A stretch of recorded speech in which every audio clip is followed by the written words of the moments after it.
Good morning, Newark. How are you? It's great to be here this morning. I want to say it's my honor to be here. I want to thank all of you, and I want to thank all the sponsors for participating in this great event. And I want to say that the Apollo Alliance is very excited to be part of this conference and very excited to join with you in building Newark's green future. And this is a great opportunity, a chance to talk about how we create green buildings and green spaces and green jobs, and how we put Newark at the leading edge of the green revolution in this country. I'm going to take just a couple of minutes before I introduce the mayor to provide some context to what we're doing here today and what it means not just for the people of this community, but what it means for our nation.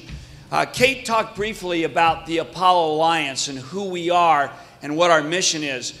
We are a national coalition of environmental, labor, business leaders, social justice leaders, each of whom come from different walks of life, but who share a uniquely American agenda.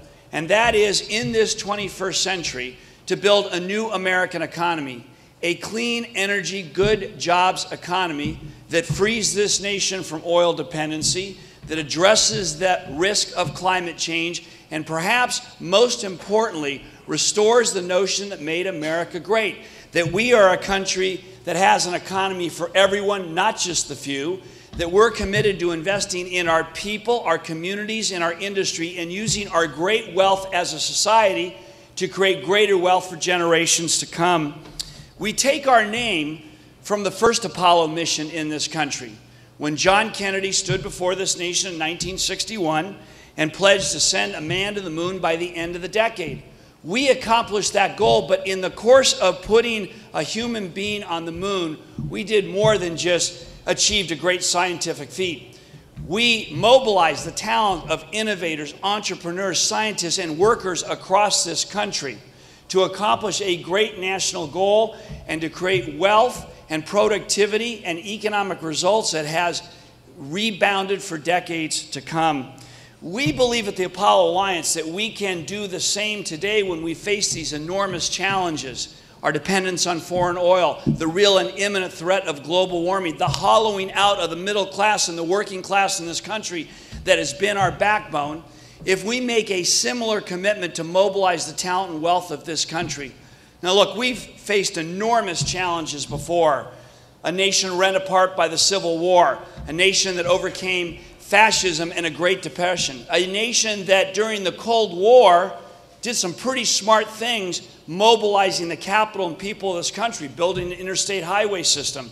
I'm from a generation that went to college with loans and scholarships provided by the National Defense Education Act because we understood that if we invested in the talents and energies and education of our people and gave them pathways to success, all of us would achieve.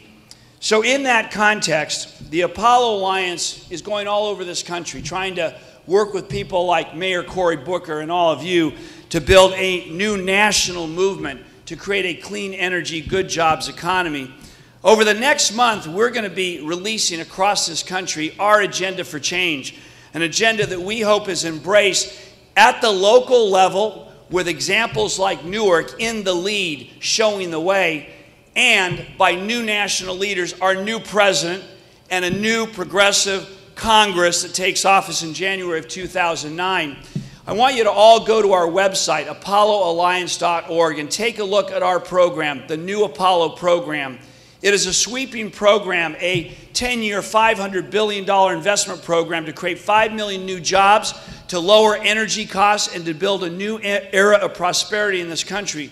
Go look at the new Apollo program and help join our movement to create the political base to bring about fundamental change in Washington in January so the resources are made available to innovative communities like Newark here on the ground. And look, there's so much we can do.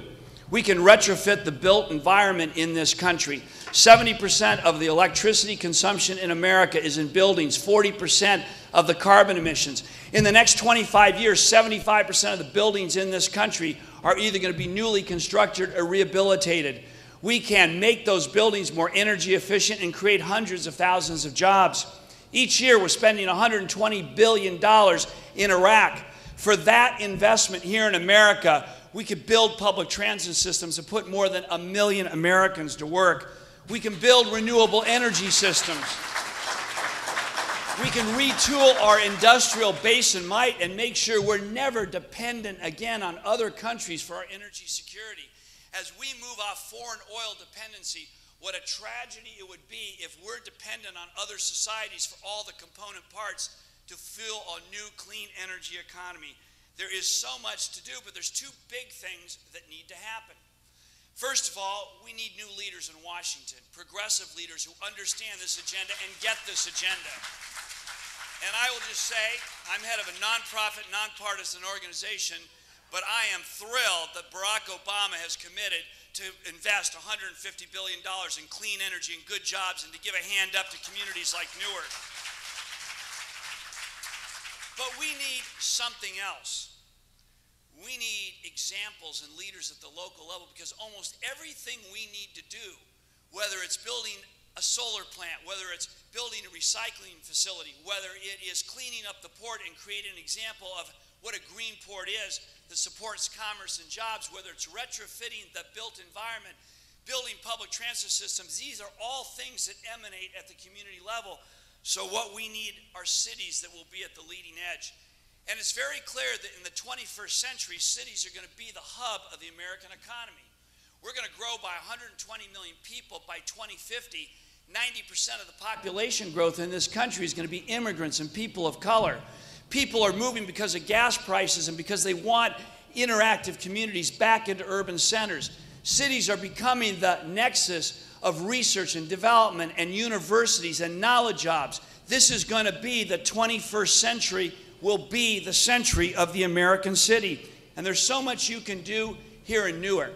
And with your great leadership from Mayor Booker, and with your energy and with your talent and what's beginning here today, I have every faith and confidence that Newark will be an example that the rest of the country can look to. Let me close with this thought. When John Kennedy launched the Apollo mission in 1961, he set a very clear goal for this country.